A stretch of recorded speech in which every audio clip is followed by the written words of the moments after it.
live now. All right, hi everyone, how you doing? Welcome to a live version of the Best Real Estate Investing Advice Ever show. We're doing it early because, well, we got real estate deals to do and I got to be traveling the rest of this week, so we needed to do it early. Let's see, if you have any comments or questions, then reply below the video here and we'll get to them as we can, either on this episode or in future episodes. With that being said, you ready to rock? Let's do it, Joe. All right. Best ever listeners, how you doing? Welcome to the Best Real Estate Investing Advice Ever show. I'm Joe Fairless. This is the world's longest running daily real estate investing podcast. We only talk about the best advice ever. We don't get into any fluff. I'm joined by Theo Hicks. How you doing, sir? I'm doing good, Joe. How are you doing today? I am doing well and looking forward to diving in. So usually on this show, we interview top performing real estate entrepreneurs and other related entrepreneurs to the real estate investing field. However, with Follow Along Friday, we talk about what we got going on and what we've learned along the way. So how do we want to kick it off today? Let's get some just updates on what we got going on in our businesses. I can start today. So just refresher, I just recently purchased 3 4-unit buildings, and we've had about a month. I think it's a month this coming Thursday. And I guess updates from last time we talked about it. I talked to a lawyer to kind of figure out how to go about structuring like LLCs, and if we should have one LLC with all the properties in it, or if we should have multiple LLCs for each individual property.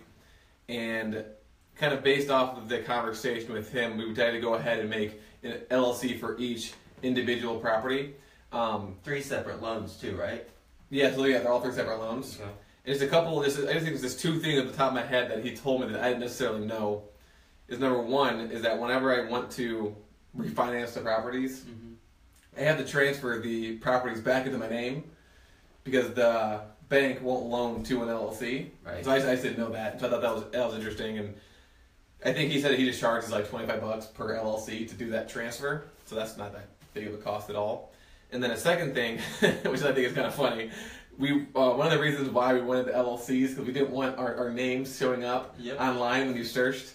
But I didn't realize that once the properties were sold to us and transferred into our name, our names are going to be on there regardless. It's just once the website. Yeah, so once we transfer to the LLC, it'll now be in the LLC's name. If you go in there, if you're sophisticated enough and you really want to find out who owns the properties, you just look back to see, for like maybe like a 2-month period, our names were on there, and our names are on there now.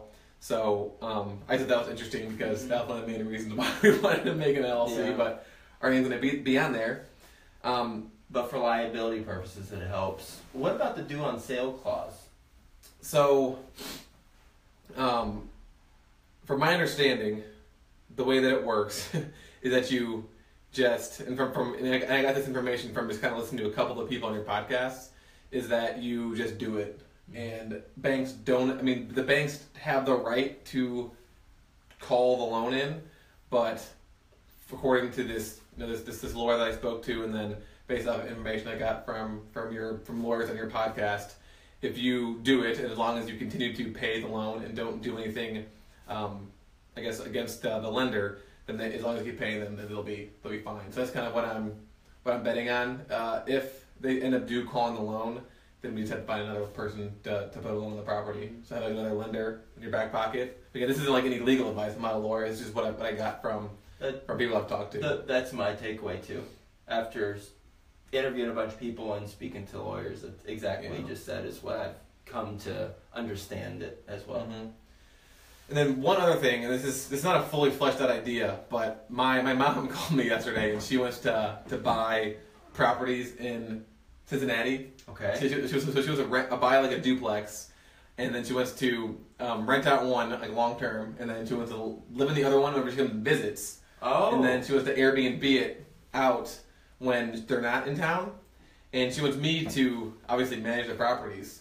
And so I know I've talked about this before about just kind of making her property management company, but I might do that just for managing her properties. And I was thinking, and I'll have to kind of ask some people on Bigger Pockets, or if you don't have any information on this, but do people that make their own property management companies, would I be able to make like an LLC, like let's just say I have Hicks Acquisitions, that'll be my property management company, and then that's where I collect all the rents from all the properties that I have, that I own and my mom would end up buying, and then take like a 10% fee for the LLC, and then give the rest of and then distribute the rest of the money to the LLCs that own the individual properties.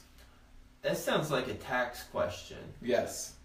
That's what I was thinking about from a tax perspective. Yeah, I don't know the best way to do it. I mean, certainly there might be some legal, there are some legal implications too in terms of commingling and making sure that everything's isolated and not piercing the corporate veil, that sort of thing with your entities.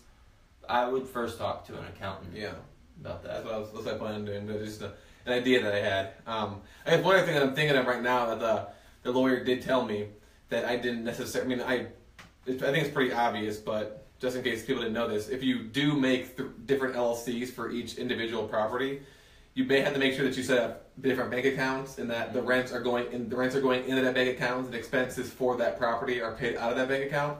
Because if you just make 3 LLCs, but then just like collect the money in your one bank account or collect money in one, or you don't have the paperwork set up correctly, then if something were to happen and one of those properties were to have some sort of lawsuit against it, and that person's lawyer could say, well, hey, this person's kind of just has these LLCs, but he's not necessarily using them properly. Therefore, we should have access to everything because that's how it's being ran. So that was something that I was like, oh yeah, that makes sense. But it's just something you don't necessarily think about. So I'm going to go to the bank today and set up all 3 different bank accounts and start collecting rent that way, starting next month, just because I don't want to have it go on to 2 months and maybe 3 months of me not doing it properly. So that's something else that I learned too.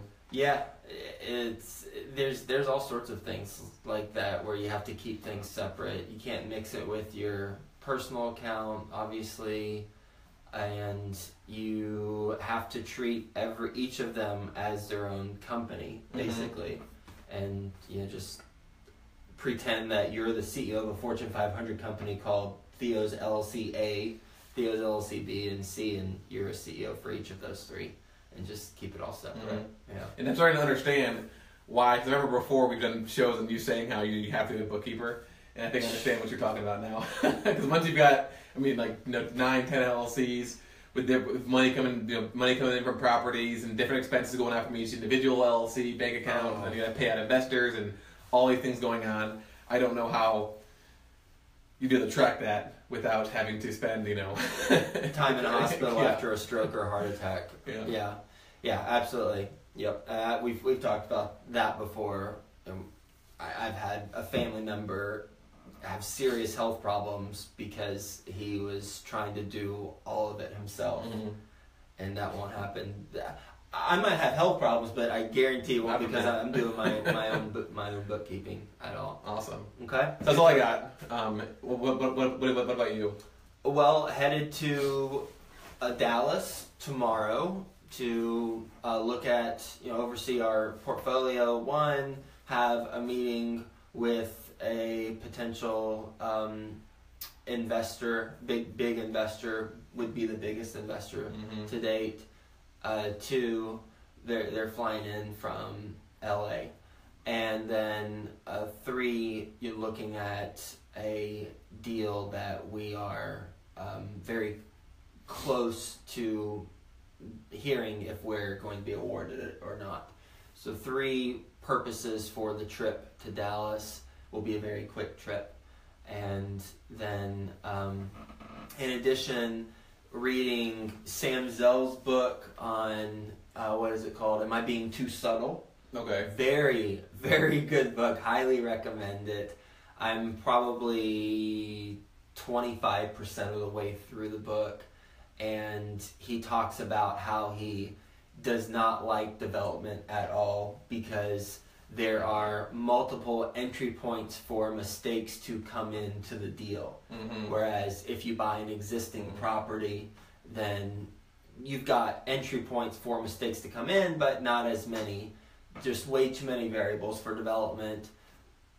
The change of winds with the market itself, the replacement of a local board member for the county who then wants to change how things are zoned, timelines that might get pushed back, which result in major dollars, loans, construction loans. He just doesn't like them, and it reinforces what I've been saying for ever since I tried underwriting a development deal about 3-4 years ago. Spent 9 months on it, didn't ever put it under contract, and was like, this is just, one, too much of a learning curve for me, that's for dang sure, but then two, there's just so much can go wrong, and why do that? And he mentions in the book, he's convinced that 50% of the reason why developers do development is for cash flow. The other 50% is just because they like seeing things from the ground up being built.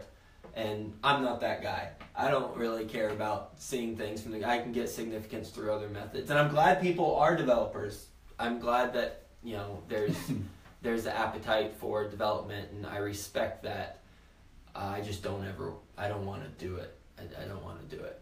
Unless there's some way to insulate myself and whoever I bring with me from the majority of the risk, so that it's similar risk but greater returns to buying a property that it currently exists. What's the book called again? Am I being too subtle? Okay, and is it all about development? It's all. That's just one small snippet. It's about his career. Okay. He talks about his family escaping the Nazis when he was not born, actually, and them making the trek, I think from, I forget exactly where, I want to say from Poland. Okay. All the way to Japan, spent some time in Japan for a little while, and then eventually made it to Chicago.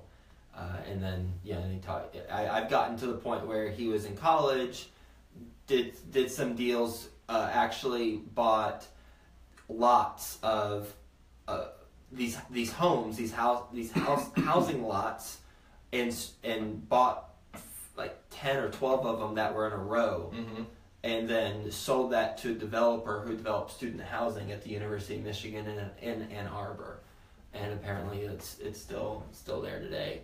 And then he went to law school, and now I'm at the point where he's made it, but it's still growing.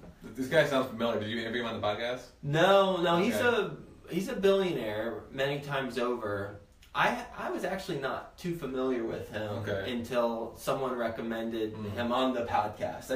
I think someone was reading the book, and I was like, oh, that sounds good. So I bought it immediately, and now I'm starting to read it. Yeah, he's a well-known guy, I believe, like Mark Cuban-esque type of wealth, I believe. I'm not too familiar though. Okay, awesome. Yeah. Any other updates? No, I think that's it. So one last thing, and then we'll get into questions. From a mindset standpoint, I'm listening to a book called The In-Between by something Goins, Goins. I forget his first name. And it talks about a philosophy that I have had, and it just reinforces it, and that is to embrace the time that we have in between our milestones in life, because we're always we tend to live in a life of expectancy, and the challenge with that is the things that occur that we're waiting to occur, they happen in a smaller amount of time than the long period of time leading up to it. So to live the in-between time more, and basically be present in the moment more. Yeah. That's the name of the game. And the one phrase I don't like, and I kind of call people out on it when I hear it, is I can't wait. I can't wait for. And the reality is I'm just enjoying the present moment. And certainly I'm I'm going to enjoy when something else comes, like, we close on a large deal, or I get married, a wedding happens, or whatever, anniversary. But instead of I can't wait, I can wait, and I'm going to enjoy the process while I wait. And I think I know that ties directly towards our goals as real estate entrepreneurs. We want big things in our business. I mean, your best ever listeners, you're listening to this podcast because you want to continue to grow your real estate endeavors in whatever capacity that you're growing it in. And the challenge, or the thought I would have about as you go along your journey, is to enjoy the process and be present in the moment as much as possible, because those moments are the moments that we spend the majority of our time in. Yeah. So why not enjoy them? Yeah, that's good advice. Really good advice. Got a lot of questions. We got a lot of questions today. All on apartment syndication, right? Yeah, they're basically all on apartment syndication. Okay. And then we have one at the end that's about work-life balance. But let's just go through these. So these are from David. So thanks for submitting these. The first question we've got is, what cap rates, entry and exit, NOIs, cash-on-cash returns, and vacancy rates do you target, and why? Okay, what cap rates, entry and exit, NOIs, cash-on-cash returns, and vacancy rates do you target? As far as the cap rates go, at least 5, maybe a slightly lower. But really, here's the point about cap rates. If I want to use 2 extreme examples, if I buy a 12-unit apartment building in the East Village in Manhattan, and it's a 2 cap versus a 12 cap on the outskirts of Oklahoma City, and it's a 100-unit, which deal's better? I don't know. The reason why is because what's the business plan for that particular deal? We get so caught up on cap rates on the entry, but if the East Village 12-unit apartment building on a 2 cap has a business plan where you can increase rents by $5,000, then that beats the heck out of 12 cap on the outskirts of Oklahoma City. I mean, it beats it if it's in downtown Oklahoma City or downtown Dallas. I mean, give me the 12-unit building where I can just grow the rents exponentially over the next 12 months. Now, it's not likely you'll find that in East Village, obviously, but I say that to make an example. So I don't really get caught up on the entry cap rates, and I interviewed Brian Burke, Burke. He does what I do for his company, Praxis. He's a great guy. Search Brian Burke, Burke, Joe Fairless, and listen to his interview. He talks about cap rates, and he has a similar philosophy, and I actually learned a lot from him in that interview, and we apply it in our business. So as far as the cap rates, what we want to make sure we do is we are competitive on the going-in cap rate with the market, because we always project, and this goes to your second part of the question, your exit cap, we always project the cap rates will be worse on the exit. That's a really important point. We always think the market will be worse when we sell than when we buy. Therefore, if we buy at, say, a 5 cap, then we're going to project the exit will be at a 5.5, or maybe a 5.75, or a 6 cap, because then we're being conservative on the exit. Now, do I know what the cap rate will be in 5 years when we exit? Heck no, I don't have a clue what it'll be in 5 years. But what we can do is we can project that it will be worse. So that's the takeaway. Not necessarily what is the exact cap rate, but that we project that, one, we want to buy at a competitive cap rate based on where the market is, and then 2, we want to project an exit at a worse cap rate, so a higher cap rate whenever we exit. As far as the NOI, later it's asked, the second part of this, how do you calculate the value of a property based on the numbers? NOI divided by cap rate is the property value. But there's a whole lot of underwriting in asterisks that go into that, because if everyone were to evaluate the property the same exact way, then everyone would have the same exact price point, and no one would ever buy a deal. There'd be a tie on every single deal. So what we do is we go based off of our knowledge of the market, our knowledge of the sub-market, operations. We consult our property management partner, make sure that the underwriting's tightened up, and we have a very, very, very clear picture of what the rent comps are and what the opportunity is in the market. So, I mean, if you want to know how you value a property, just Google that. How do I value property, apartment building, and they're going to tell you NOI divided by the cap rate. But there's a lot more to it than that, and some of the things I mentioned are factors. As far as cash on cash returns go, we always look for a limited partner return. So we have a general partnership, limited partnership, investors, general partnership, myself, my business, Frank, Ashcroft, etc. We want to target at least a 16% internal rate of return. You asked cash on cash return, but I'm giving you internal rate of return because that's what we look at. If we have at least 16% internal rate of return over 5 years, then that initially qualifies for what we're looking for. And vacancy rates? Oh, vacancy rates. We buy stabilized cash flowing properties, so we'll want vacancy rate at no more than 10%. Okay. Second question. What kind of neighborhoods do you target and why? Blue collar primarily, and the reason why is because that tends to be Class B properties, and Class B properties tend to be the ones that we buy most, and the reason why is because they have the most value-add components to them. I'd say we've talked about market many times. Job diversity, job growth, population growth, and looking at supply and demand. Yep. So, can you send me your money raising spreadsheet and property analysis spreadsheet?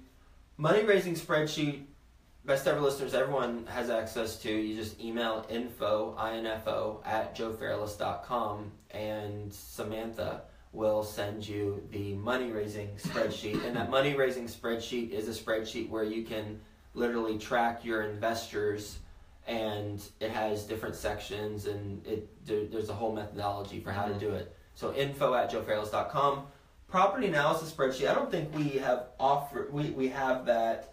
You might be referring to the single family home analysis that I created whenever I first got started. So it's rough, but it was useful. I mean, I have homes that I still own, and I use with that. Very conservative. Basically, I wanted the property to cash flow at least $100 a month. I wanted at least $10,000 in equity in it, and I wanted to spend less than $1,000 to get it move-in ready. I don't know if I'd necessarily have that $1,000 criteria anymore, because I know now that you get more value when there's more work to be done with the property. But if you want that too, just ask for the single family home analyzer, and you can get that. Okay. And you ask for it by emailing info at joefairless.com. Would you use Reg D SEC rules for deals under $1 million? I believe you're referring to would I register a deal as a security if it was for under $1 million? And first off, talk to a securities attorney, not me, not Theo.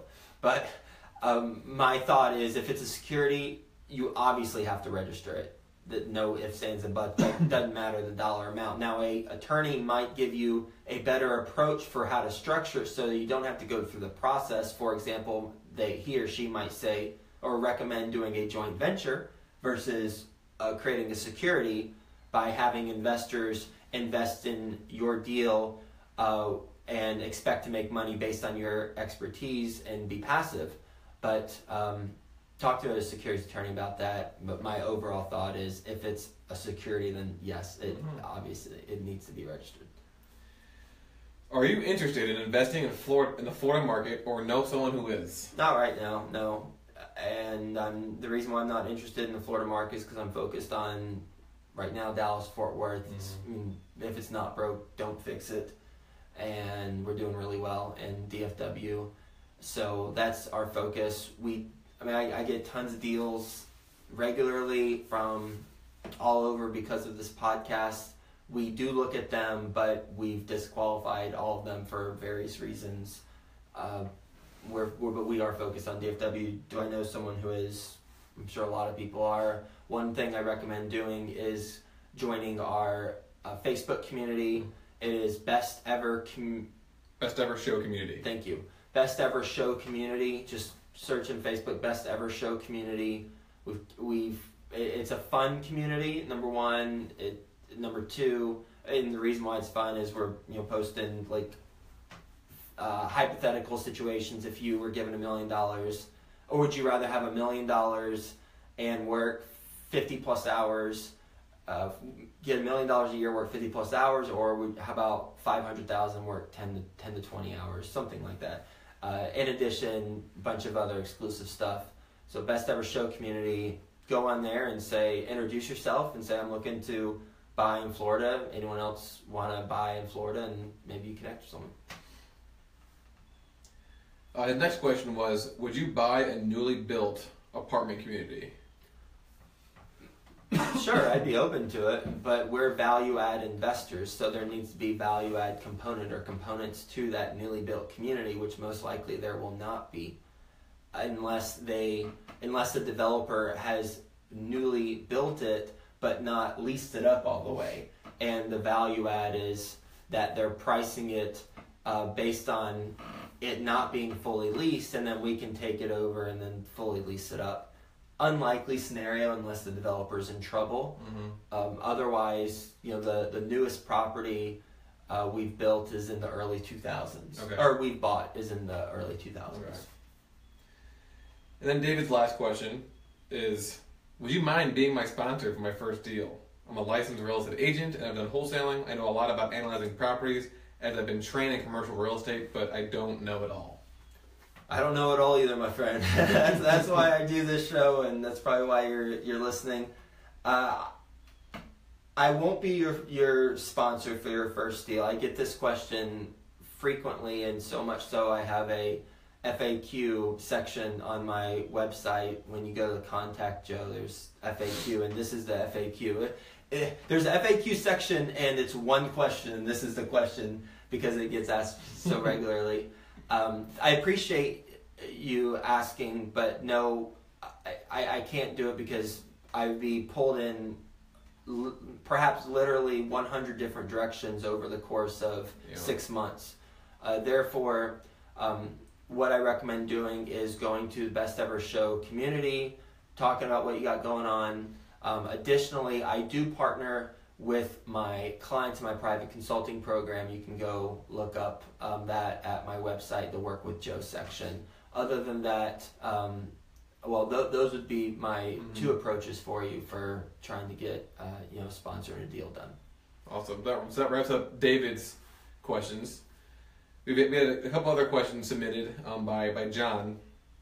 His first one is, I understand your company finds and funds, but how are you making money without putting in a ton of your own money? We put in at least 100. So I'll answer this question directly. We put in at least $100,000 of our own money on every deal. Number one. So we are co-investing alongside. We're investing alongside our investors. Our money is treated the same way investor money is treated on the deal. So that's one thing.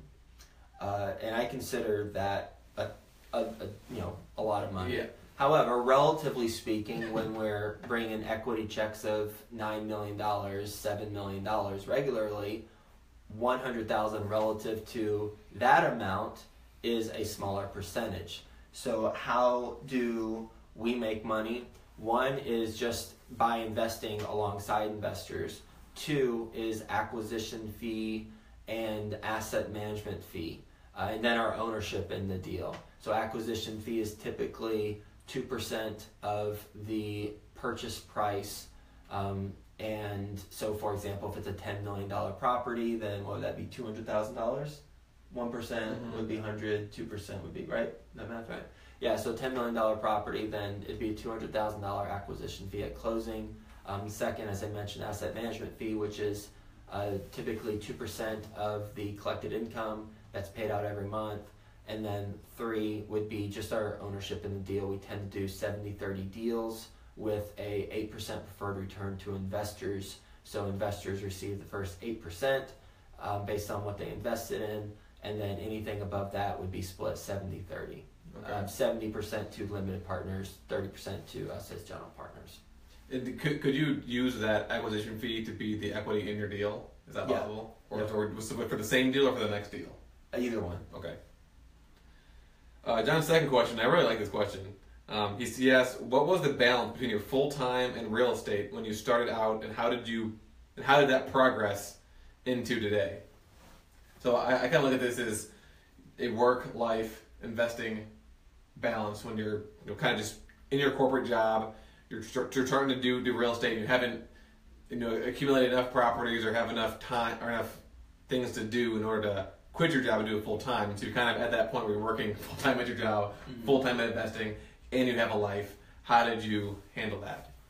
Well, I sampled life experiences, as I like to call it, when I had my full time job. I did I had a class I was teaching in New York City on how to invest in out of state in cash flowing markets, because I was doing the same thing. I was buying in Dallas at the time.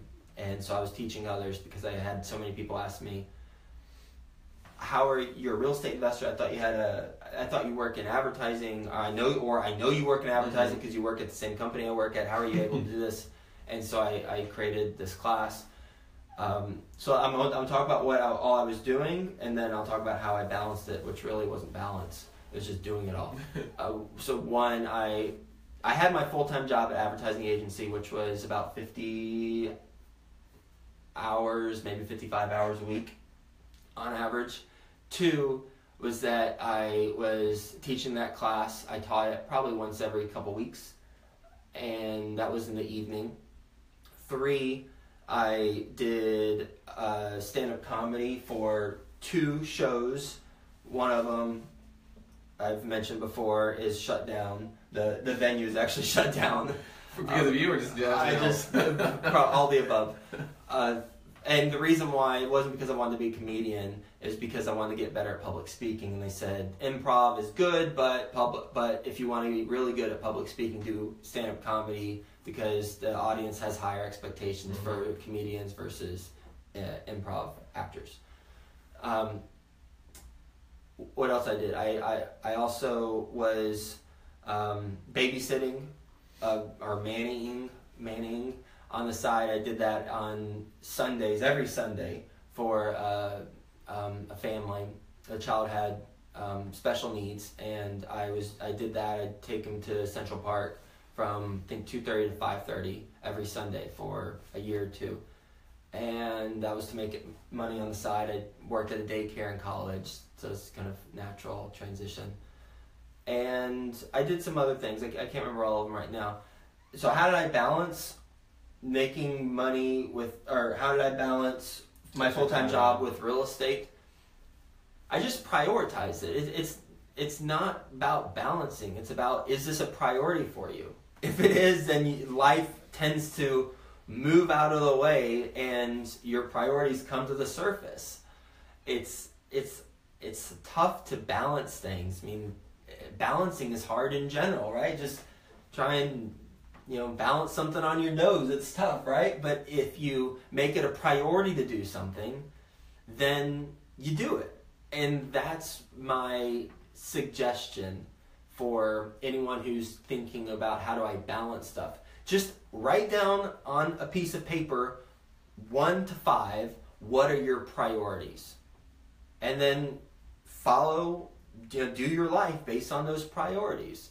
Family, spiritual, health, business, whatever it is. And then based on that, live your life that way. And then perhaps within business, do a subcategory.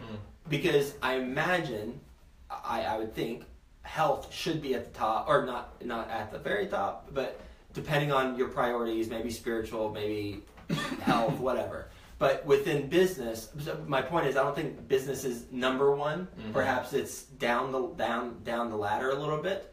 Well, within business, do subcategories of, okay, within business, what's most important? Is it my full-time job? Is it getting promoted at my full-time job? Okay, if so, then I'm going to put my extra focus here. Is it getting out of my full-time job? Okay, then I'm going to put identifying ways to get out of my full-time job at the top, and then my full-time job, and then you just live your life based on your priorities. That's what I've done. A lot of people ask me questions that are similar to this, and all roads lead back to, hey, there's a way to do it. Other people have done it before you. We're not recreating the wheel in any form or fashion. That's why you've got over 1,000 interviews to listen to experts who I've interviewed. And it's just a matter of what priority, how much of a priority is it for you? That's really good advice. Just one thing to add to that, just because if you're like me, I'm the kind of person that I've, let's see how I put this. I guess maybe even neurotic would be the term, whereas if I don't have things written down, I'll just like forget about it. And so something that can help kind of adding on to your priority list is once you make your priorities, make sure that, if you've got your number one being spiritual, number two being health, number three being business, then make sure that you're spending the correct amount of time on each of those. And so if those are your top three, but you're spending an hour a week on all three of those, then obviously something's going on. And so just the way to do that is, what I do is I have like note cards that I write down everything that I need to do on. Like whenever something comes up that I need to do, I just write it down, and then you kind of cross it off when you do it, which feels good. And then something else I'm actually testing out starting this week is I'm going to actually take my calendar, instead of just having, I got a meeting here and I got a call here, I'm literally going to calendar everything. And so from this time to this time, I'm going to be working on, writing. This time to this time, I'm going to be doing, following Friday, or planning for following Friday, or whatever it is you're doing. You can probably take this based off your priority list and be like, all right, so my priority is quitting my job. My number one priority is quitting my job. So I'm going to spend 3 hours a night just brainstorming ideas to quit my job, or underwriting, or if you actually figure out how you're going to quit your job, you're going to be focusing on that and just making sure that you're actually doing it. Because if you don't, at least for me, if I don't write it down, or if I don't have it kind of somewhere and don't have kind of an external source to kind of be not my mentor, but my guide, I just won't do it. Yeah. So, personality types are different. For some people, they can just keep it all in their head and just do it. Some people need to write all of it down. I'm more towards the latter end of the spectrum. I don't think I'm all the way there, but just an extra tip is just, use the calendar app, write things down, and then either end of the day or end of the week, go back and be like, all right, how much time did I spend on each of my different priorities? And, if you didn't spend enough time on those, then make sure the next week, I'm going to start doing it every Monday morning. I did it this morning. And it's every morning, just kind of schedule out your week, schedule out your priorities, and then go from there. And then I guess one piece of advice who I got this from said, don't be a slave to it. It's kind of like a guide. Don't be so intense with it that if you skip it, you get so angry at yourself. It's just supposed to be a guide, and it's supposed to be an improvement from where you are right now, not perfection. Yes. Yep. I love the one level extra. So to summarize, there is no balance. It's what you prioritize in your life, and identify if you need to have a tracking system in order to do that. I schedule out my days in my calendar as well. From this is when I'm going to exercise to when we're meeting to weekly calls with people. So absolutely. Cool. All right, so I think those are all the questions we have. Again, I really like that last question. I hope we hit it hard. Just some last miscellaneous things. Want to mention the conference one more time? Sure. Yeah, Best Ever Conference. We have early bird tickets on sale for another month or so. Actually, up to Halloween, I believe. But that is while supplies last. We do have a limited amount of them. BestEverConference.com. It's in February. Awesome. And then finally, to wrap up, please again subscribe to the podcast on iTunes and leave a review for the opportunity to be the review of the week. This week we've got, his name is Jothan B, it looks like. Jotham? No, Jotham. Jotham? Jotham B. And he says, Joe's podcast has been extremely helpful for my wife and I. We have listened to somewhere in the range of 150 to 200 episodes, always learning something new. It is amazing that he finds time to run it daily.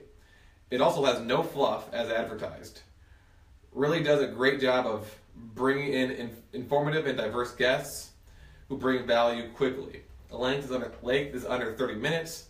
My wife and I just started investing in small multifamilies, finding an off-market deal in, I think it's Massachusetts. Congrats. Just this week, for sale by owner. Yeah, congrats.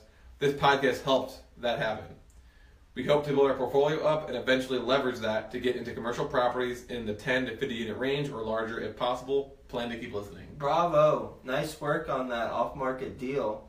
And once you get that closed, then reach out to info@joefairless.com and we'll bring you on as an interview guest to hear about that deal and how you got it. And thanks for listening, Jotham. Awesome. Anything else? All good. How can Best Ever listeners get in touch with you or learn more about you? So you guys can follow me on Facebook for now. This is Theo Hicks. Sweet. Let's start with that. I had we were talking about it beforehand, but I was doing a podcast, the Unplugged podcast, and I was doing YouTube videos. I might start doing that again. But if you want to check that out, I got some older videos you can look at on YouTube, the Unplugged podcast, and then if you want to subscribe, keep a lookout for a couple of videos in the next couple of weeks. Sounds good. Best Ever listeners, thanks for listening as always, and we'll talk to you soon.